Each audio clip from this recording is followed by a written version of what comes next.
I'm William Cooper, and you're listening to The Hour of the Time. Hail, hail, rock and roll. Long live rock and roll. Rock, rock, rock and roll. Hail, hail, rock and roll. Up in the morning and out to school. The teacher is teaching the golden rule. American history, practical math. You're studying hard, you're hoping to pass. Working your fingers right down to the bone. The guy behind you won't leave you alone.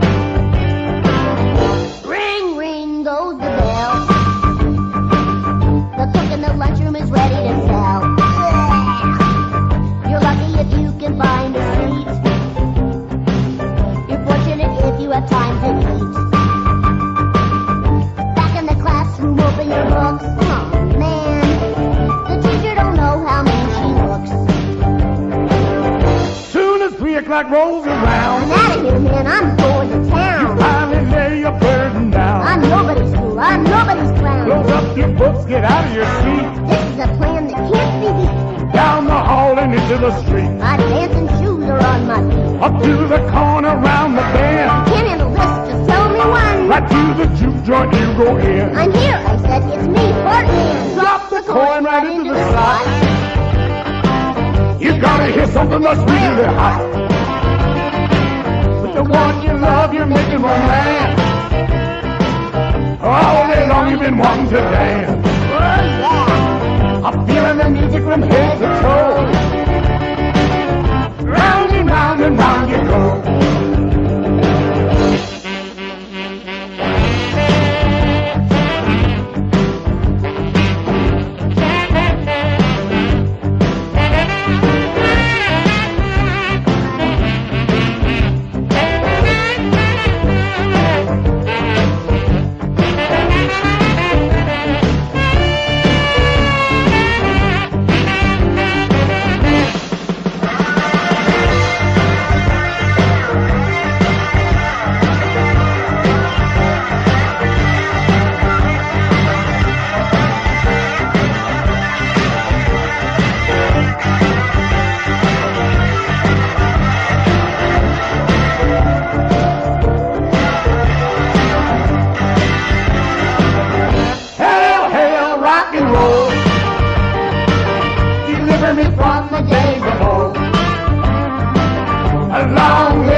Don't forget, folks, Monday, March 15th, 8 p.m., the Lafayette Hotel, 2223 El Cajon Boulevard, San Diego.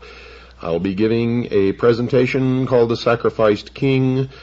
I will show you, absolutely, with no doubt whatsoever, who killed John F. Kennedy. I'll tell you right now, but you're going to have to come and see this presentation before you'll believe it. He was actually assassinated by the Scottish Rite of Freemasonry. You will be amazed to see what Dealey Plaza really is. It's not just an innocent little park in Dallas at all. The occult symbology connected to the Kennedy assassination cannot be refuted by anyone. Don't miss it. Monday, March 15th, 8 p.m., the Lafayette Hotel, 2223 El Cajon Boulevard in San Diego. I will be there. The price of admission is $40. For CAGI members, it's $30. Bring your friends, bring your relatives. Once and for all, you will have the answer that you need, and you can begin to do something about this. All of you. Because I'm going to be giving you some things that we can do to stop this in its tracks during this series. Also, we need money, folks. We need donations to stay on the air. If you want this show to stay on the air, make a check or money order out to WWCR, not to me. I don't want your money. It goes right directly to the radio station. Make checks or money orders out to WWCR, not to me. Send them to Stan, Post Office Box 889, Camp Verde, Arizona, 86322. That's Stan, Post Office Box 889, Camp Verde, Arizona, 86322. Or you can call Stan and talk to him, ask him to send you a packet of information. His number is 602-567-6109. That's 602-567-6109. Now, if you'd like to join CAGI, that's the Citizens Agency for Joint Intelligence, send $45 along with your name and address. Tell us you want to join CAGI, and we'll put you on the rolls. Now, if you live in another country outside the United States, the membership fee is $55, and yes, you too can join. We're interested in saving the Constitution, the United States of America, and freedom for the world, so you're not left out no matter where you live. Okay?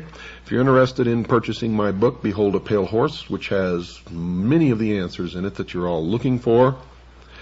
If you're a CAGI member, it's $25. That includes postage and handling. If you're not a CAGI member, it's $30, and that includes postage and handling.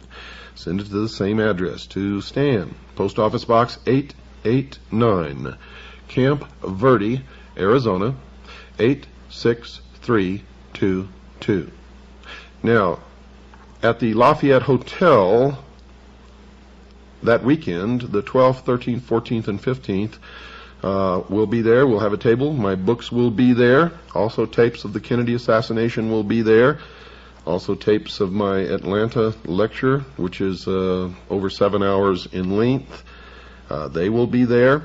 If you like to get a copy of those, also my book, Behold a Pale Horse. So I hope to be able to see you there. I want to see CAGI members for sure, and anybody that's a listener to this program. I'd love to meet you, shake your hand, talk, and I'm going to be making myself available to spend with you people when you come. Now, this is a conference. It's called the National New Age and Truth About UFOs Conference. I have nothing to do with the New Age movement, folks, and I am not a ufologist. I have nothing to do with that. But I have been invited to give a presentation on Monday night at 8 p.m., and I'm going to be there and do that. You see, I'll go anywhere and talk to anybody. I love people. My mission is to deliver a message to everyone. One of the reasons that the New Age movement has made such inroads is that most of you out there have abdicated. You've given it up to them. You see, anybody can get a table at any of these conferences, if you want to call them that, or shows, or whatever you want to call them, meetings, expositions. Anybody can buy a table. All you have to do is write to the organizers, say you want to buy a table, pay your money, and you got a table. It's simple. I know that these people are just as misled as everybody else, so I want to talk to them too. I'll talk to anybody. You want me to come to your town? Call Stan. Ask him how to do it. You can get me to your town too to speak. Folks, something is wrong in America, no doubt about it. There's a new religion appearing.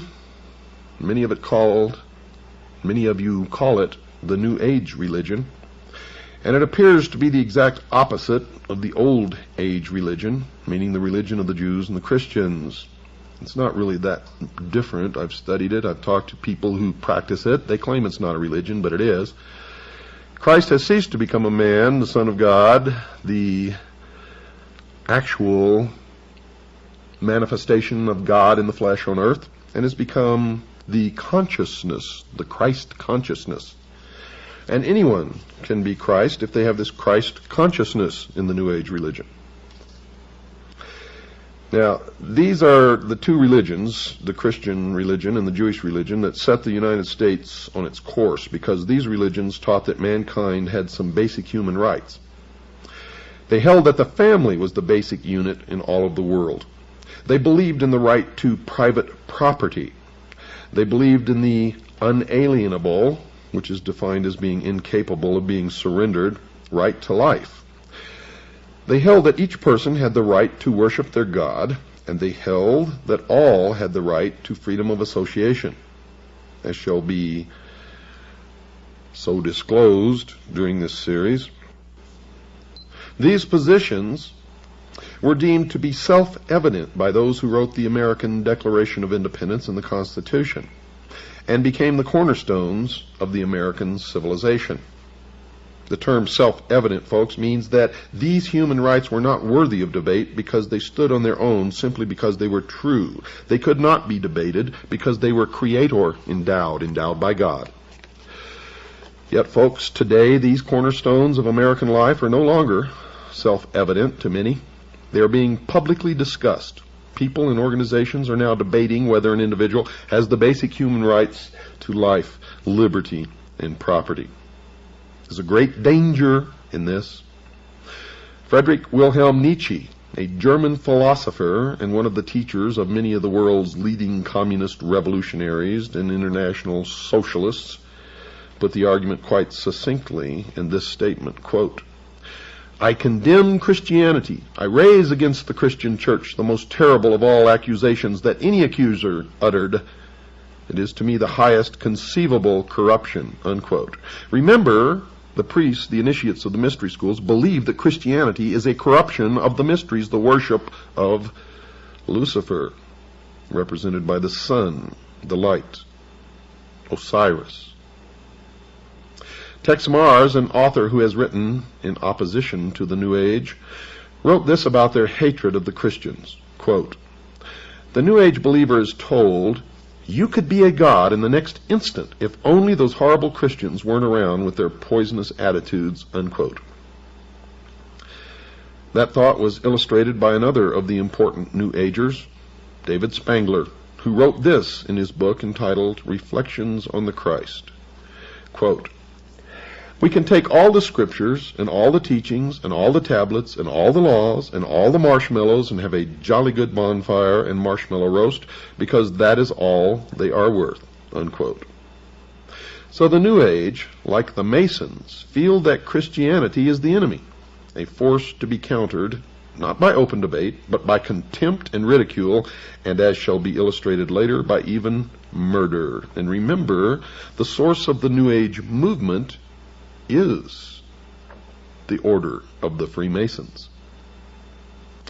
Other parties wish to join the debate. In 1911, the Socialist Party of Great Britain published a pamphlet entitled Socialism and Religion, in which they placed their position about religion into the arena. Quote, "It is therefore a profound truth that socialism is the natural enemy of religion. A Christian socialist is in fact an anti-socialist. Christianity is the antithesis of socialism, unquote. So the socialist, the New Ager, and the Mason have declared war on the Christians. And, as in every war, the enemy must be defeated even by bloodshed if necessary. This war has deep roots in history, and I will cover those roots so that you will understand it perfectly where this came from. This war is no different. Bloodshed is anticipated by all parties in the battle. Lavetti Lafferty and Bud Hollowell, two New Agers, started the discussion about how their religion sanctions the use of violence against the Christian community. They wrote the following in their book entitled The Eternal Dance, quote, "This is a time of opportunity for those who will take it," apparently meaning the New Agers, the initiates of the mystery religions, socialists. For others, apparently the Christians, if the earth is unsuitable for them, if they will not accept the New Age religion, they will go on to other worlds, unquote, which simply means they will be exterminated. You better listen to me, folks. I am a messenger, and my message is unmistakable, and it had better not fall upon deaf ears, for those deaf ears will be rendered dead in the coming New World Order. Another New Age spokesman, Maharishi Mahesh Yogi, the guru sought out by the rock and roll group known as the Beatles and others, has been quoted as saying, quote, "There has not been and there will not be a place for the unfit. The fit will lead, and if the unfit are not coming along, if they will not accept the New Age religion, there is no place for them. In the age of enlightenment, there is no place for ignorant people. Non-existence of the unfit has been the law of nature," unquote. Another example of New Age thinking on this vital issue came from a pamphlet available in a bookstore selling New Age material. It was published by something called the Guardian Action Publications of New Mexico, and it was entitled Cosmic Countdown. This pamphlet alleged that it had received these thoughts from something called higher intelligence, and it directed its attention to the hunger disease problem in the third world, and the pamphlet simply stated, quote, "The world should be forewarned to be on the lookout for diseases which have been suppressed for years, suddenly rearing their ugly heads and decimating populations already on the verge of starvation in the third world nations. Although these peoples will eventually be replaced by the new root race about to make its appearance in a newly cleansed world, nevertheless, for the moment, this is a tragedy," unquote.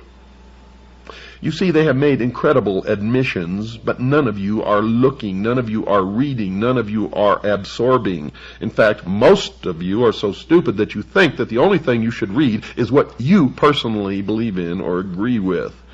How can you exist in this world ignorant of the opinions and the writings and the thoughts of everyone else, including your enemies? The words reveal an incredible scenario. You see, these people in the third world nations are going to be entirely replaced by what they call, quote, "a new root race," unquote. That eventuality will not be a tragedy. The tragedy is that these people are dying now due to starvation and disease, but when they die later or they're all gone and they're replaced by the new root race, that won't be a tragedy. The concept that a new race of people will inhabit the world in the New Age millennium has been expressed by other believers in the religion. Ruth Montgomery, previously mentioned, has written about that change. Quote, "Those who survive the shift will be a different type of people from those in physical form today, freed from strife and hatred, longing to be of service to the whole of mankind. The souls who helped to bring on the chaos of the present century, apparently the Christians and the Jews, will have passed into spirit to rethink their attitudes," unquote. To show that the New Agers are talking about the physical death of the enemy, one must only search the writings of other New Agers.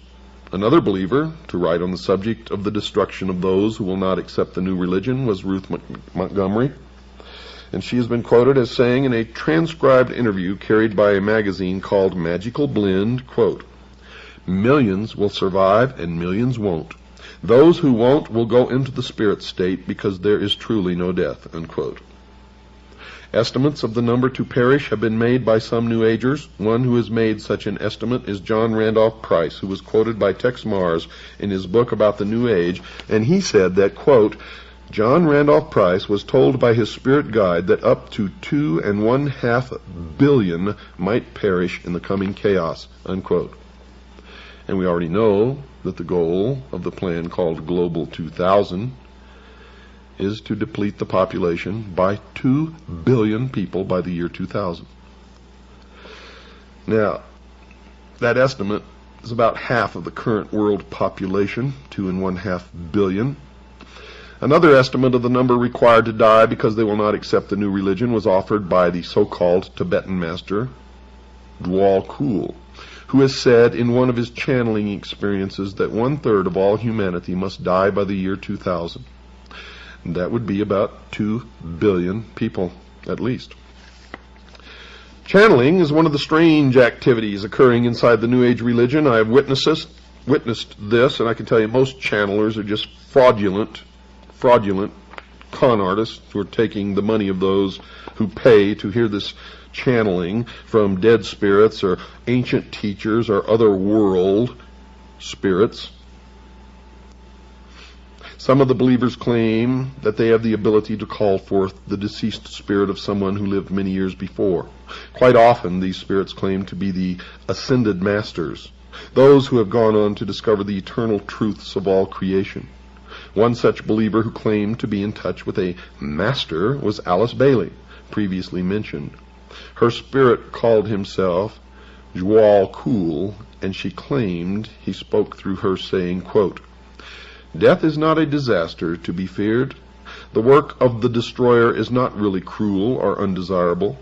Therefore, there is much destruction permitted by the custodians of the plan, and much evil turned into good, unquote. Now, just what the plan constituted was told to the world by Benjamin Krim, another New Age leader. He placed an advertisement in about 20 newspapers all over the world on April the 25th, 1982, that defined the term. The ad read in part, quote, What is the plan? It includes the installation of a new world government and new world religion under Maitreya, unquote. But perhaps the most startling example of the teachings of this new religion came from the pen of Barbara Marx Hubbard, one of their most articulate writers, and she wrote in her book entitled Happy Birthday, Planet Earth, quote, The choice is, do you wish to become a natural Christ, a universal human, or do you wish to die? People will either change or die. That is the choice, unquote. So the people of the world will be given a choice. They will choose to accept the new religion, or they will choose to die. The battle lines are drawn. Choices will have to be made. I have made my choice. What is yours? Some of the leading socialists of the past have shown that they too have chosen up sides. One such individual was Adolf Hitler, the head of the German government during World War II, who held no conviction that the murder of over 50 million people during that war was wrong.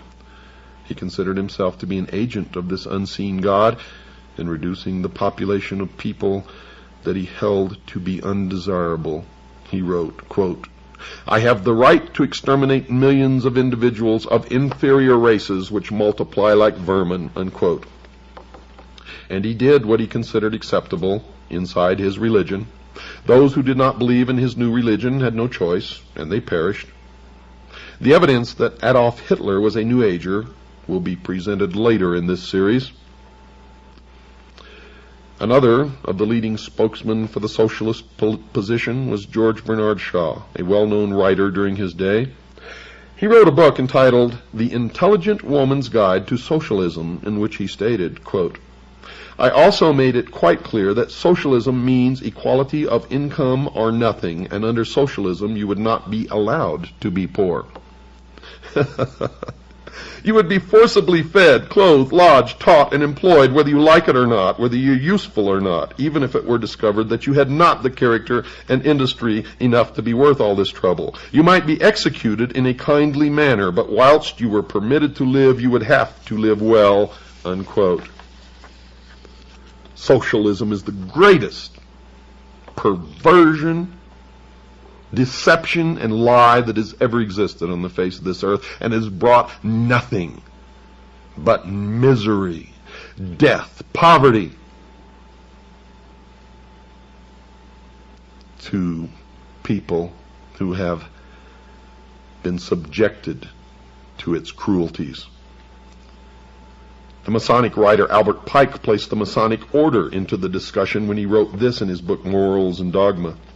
Quote, "It is not true to say that one man, however little, must not be sacrificed to another, however great, to a majority or to all men.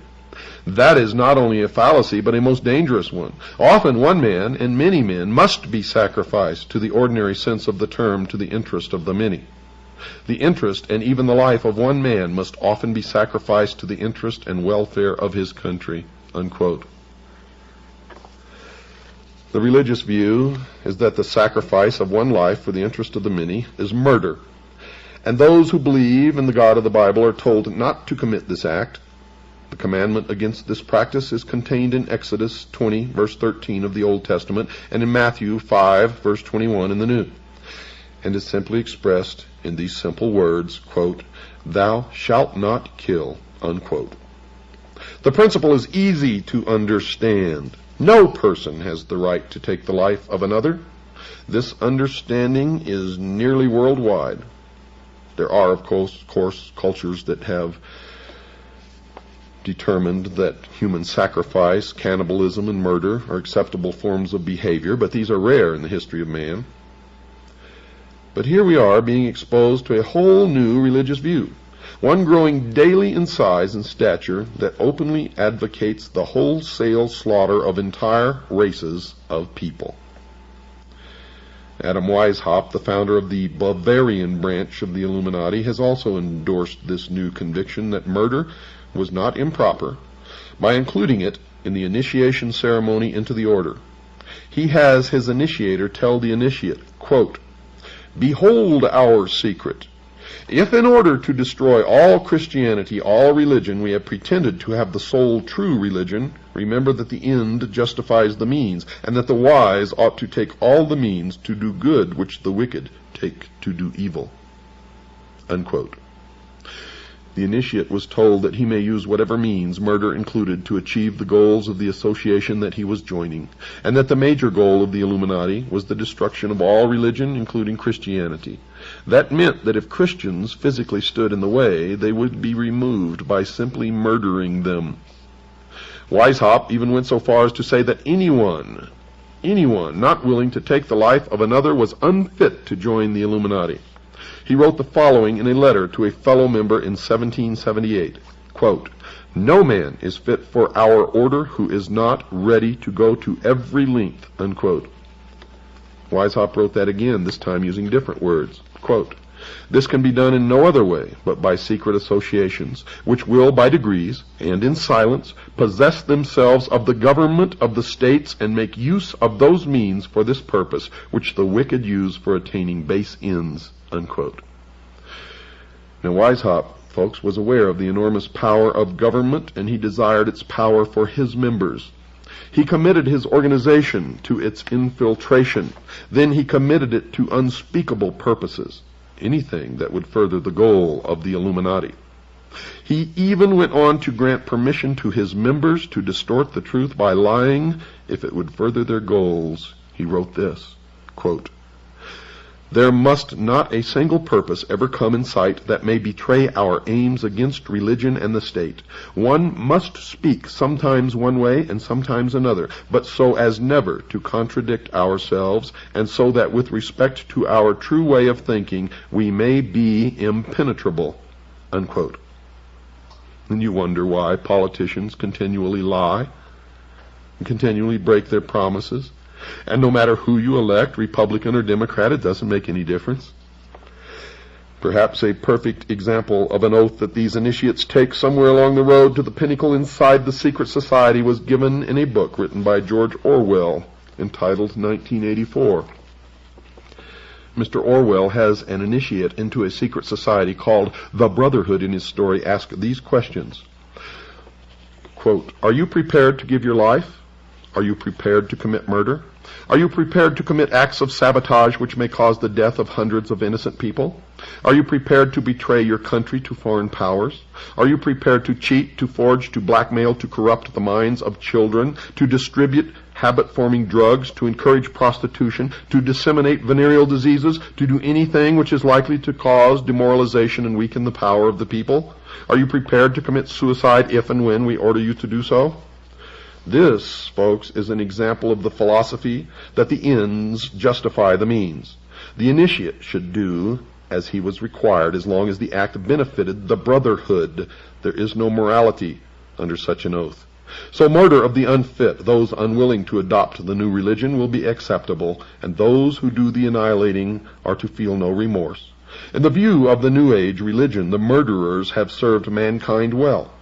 But this callous disregard for the right to life of every human on the face of the earth has been predicted before in the New Testament. John was moved to write in John chapter 6, verse 12, quote, "Yea, the time cometh, that whosoever killeth you will think that he doeth God service," unquote.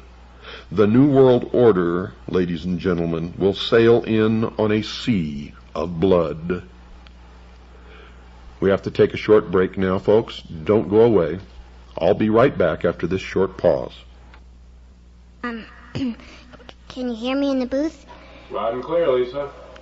Oh, good. Thank you, sir, for letting me be in a real studio. It's a genuine thrill, sir. Could I trouble you with one request? Sure thing. No synthetic sound, please. I want all live musicians.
Well, that was lovely, Miss Lisa.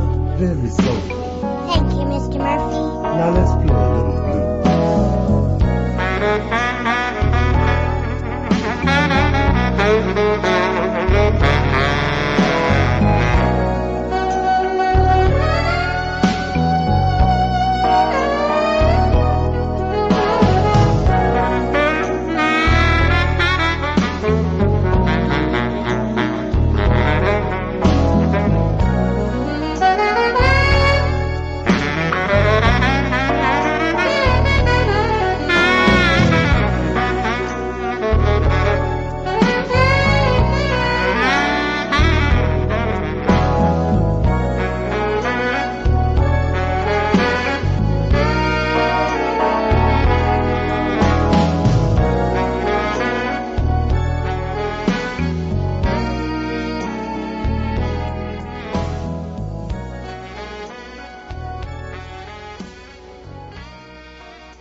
Don't forget, folks, Monday, March 15th, 8 p.m. to 11, Lafayette Hotel, 2223 El Cajon Boulevard in San Diego.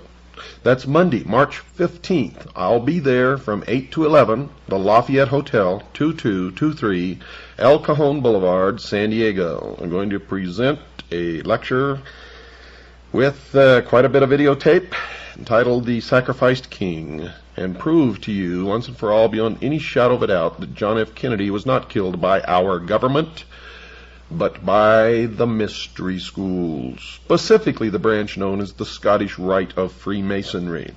You will see the missing frames, the footage of the Zapruder film that the public has never been allowed to see before. You'll see it with your own eyes. You're going to see and hear things that are going to stretch the bounds of credibility, stretch your imagination, but it will all become clear to you. You will have no doubts when you walk out at the end exactly who killed Kennedy and why. Well, let's continue here. The New Age religion, folks, is going to have a worldwide leader, a charismatic political and religious leader that they call Lord Maitreya.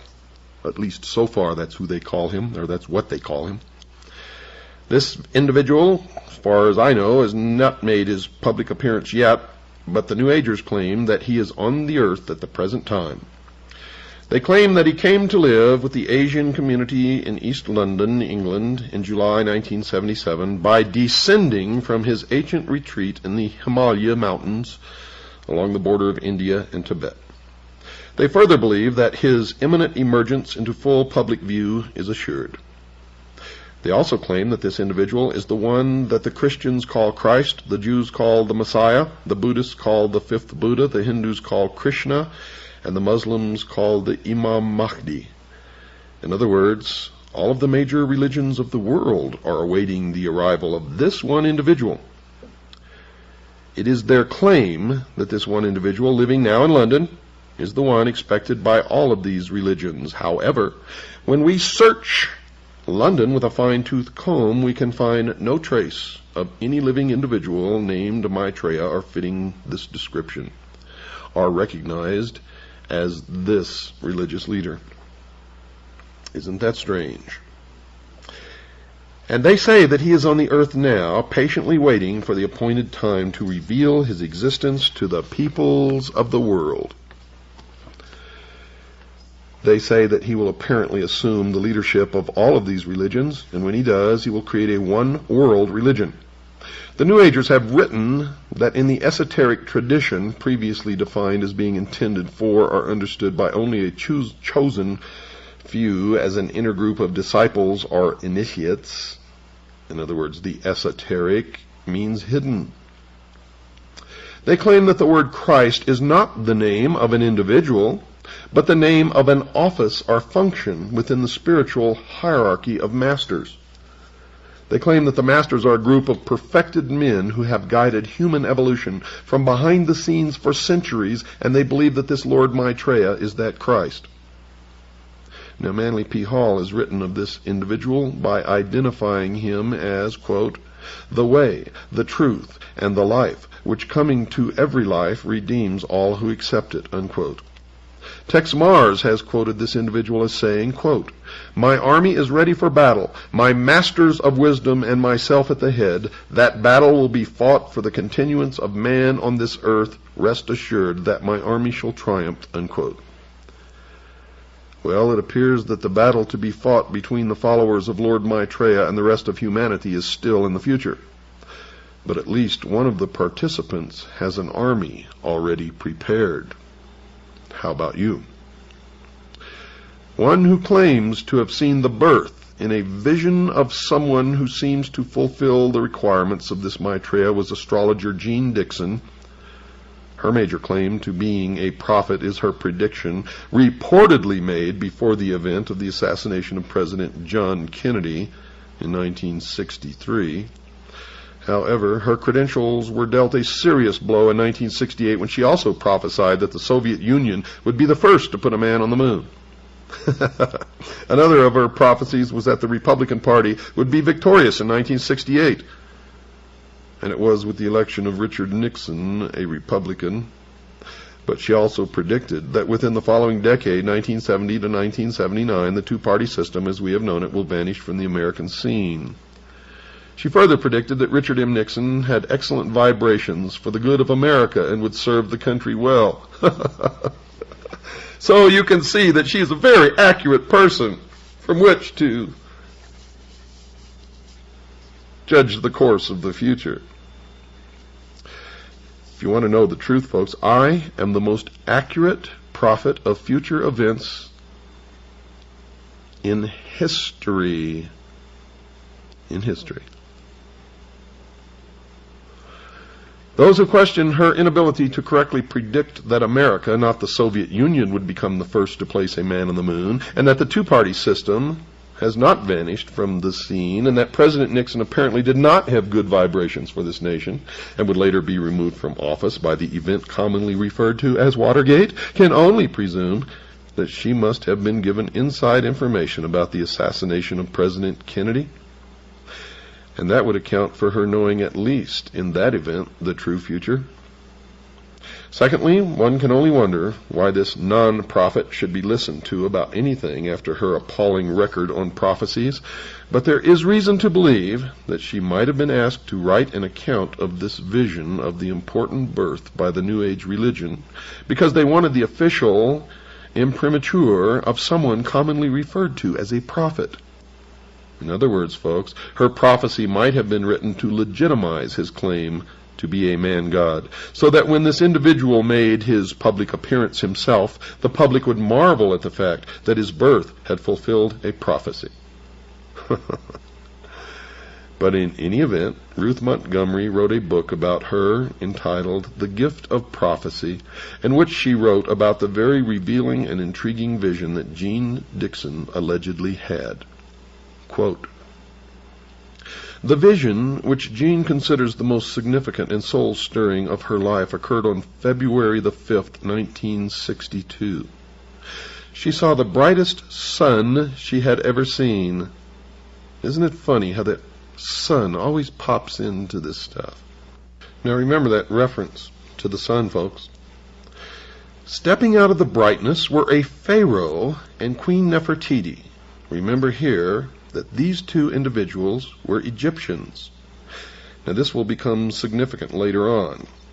In fact, it's already significant if you've been listening to this show.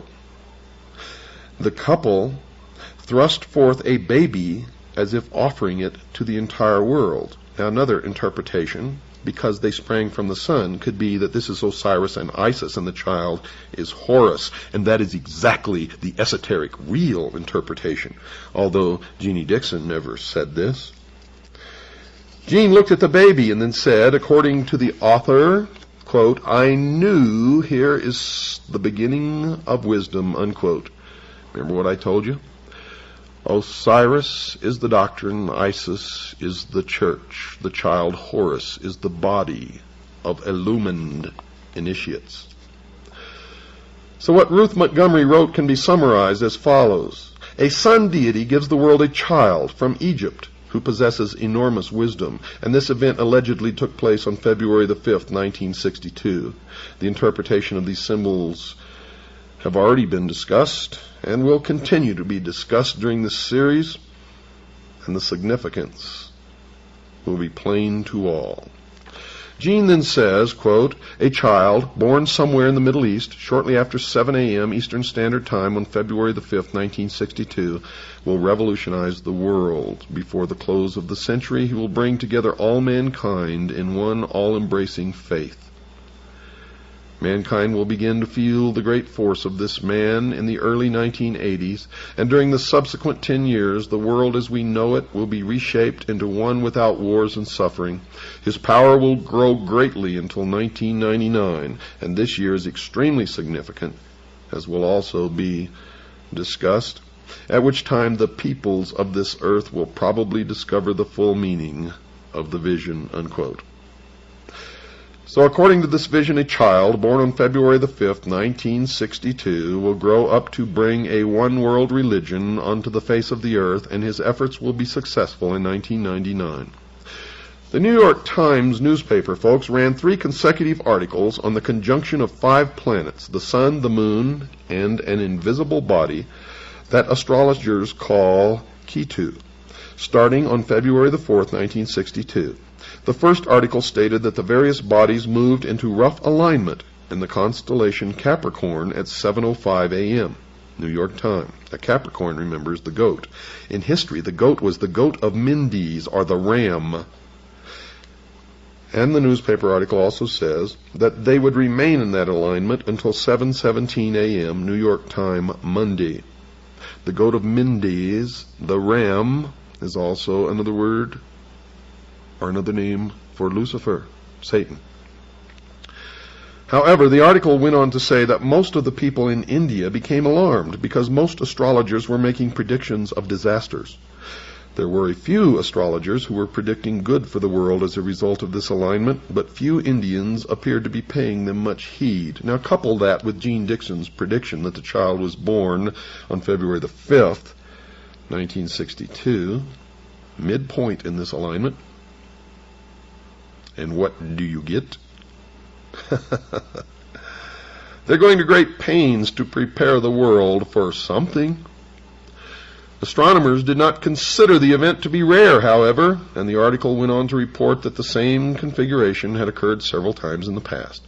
The last time being in April 1821, and then it occurred twice. The article reported that Dr. Kenneth L. Franklin of the Museum of Natural History, Hayden Planetarium in New York, had commented that year does not seem to be a year of any remembered disasters. He was then quoted as saying, "And that year isn't famous for anything, as far as I know." Dr. Franklin also commented on the body the astrologers call Ketu. He speculated that it may be some sort of astrological addition used to make everything come out right. He then added that he believed Ketu to be the invisible planet that is frequently taken into account in astrological reckonings, but that he had no idea how it was possible to keep track of something that no one could see, and as far as he knew, didn't even exist.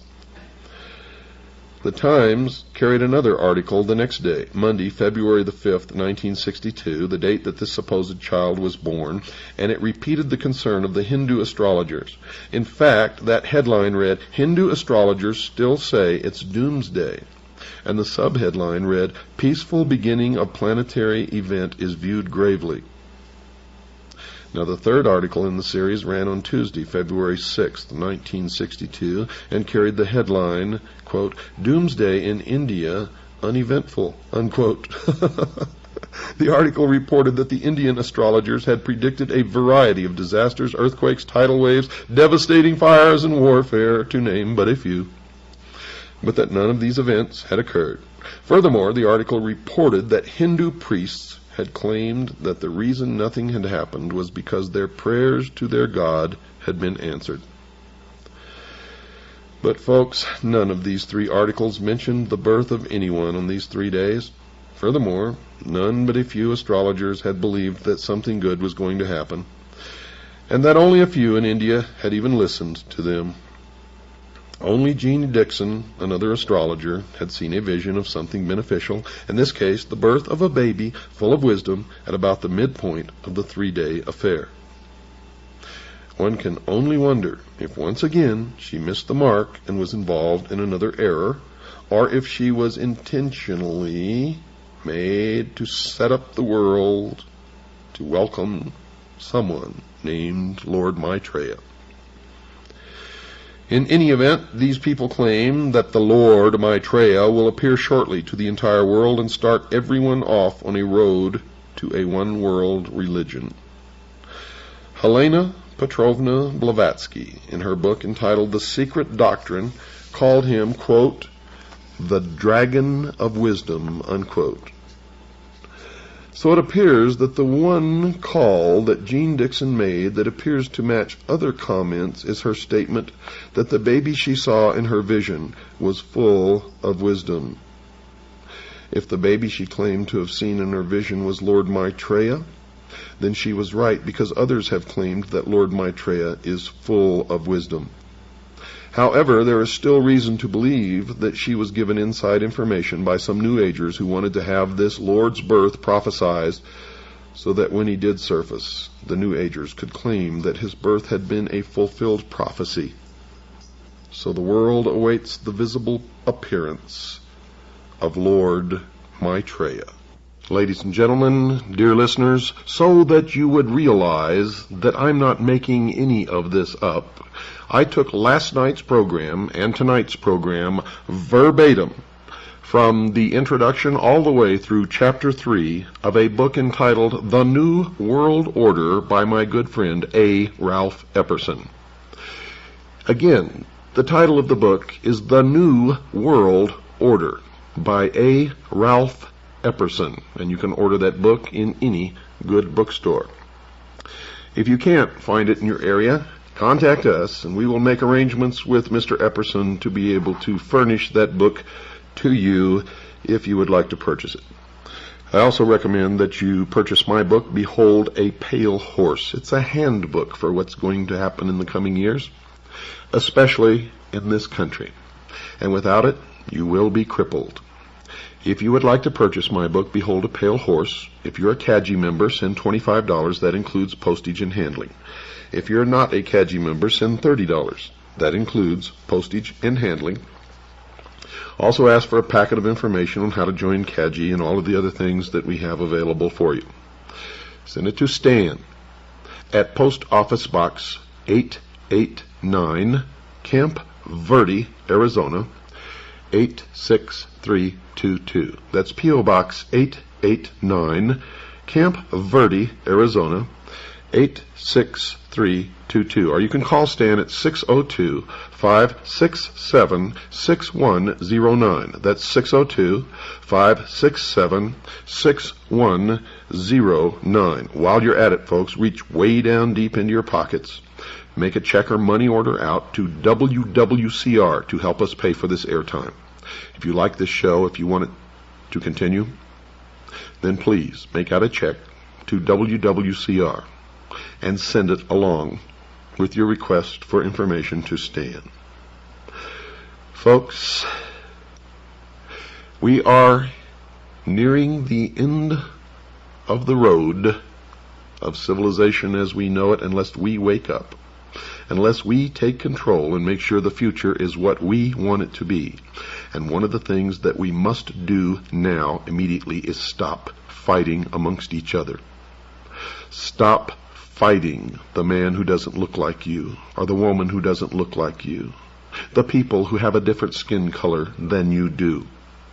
We must learn to live together, and it's nobody else's business what somebody else's religion is. It doesn't hurt us if they want to practice their religion as long as they are not hurting us in the process. So why go to war with them? We are all brothers and sisters in this world, no matter who we are.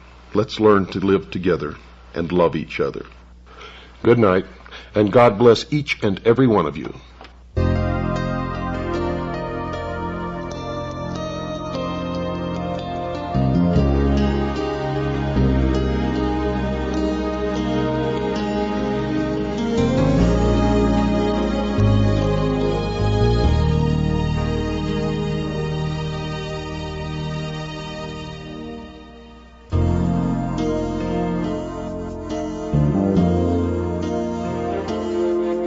Our life is so confusing, no reason and no rhyme. We've got this funny feeling, getting old before our time. Give me what you got, give me what you got. I want what you got, give me what you got. What kind of luck brings such confusion? Shuts out the sun and kills all gleam. What are these blues? We're here to tell you. It's sibling rivalry. I don't wanna share, I wanna make you nuts. Give me what you got, gotta have it all. Sometimes I see her doing homework. I'm working hard all by myself. And who can stand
brother and a sister. We will always be this close. Let go of my hand, Lisa.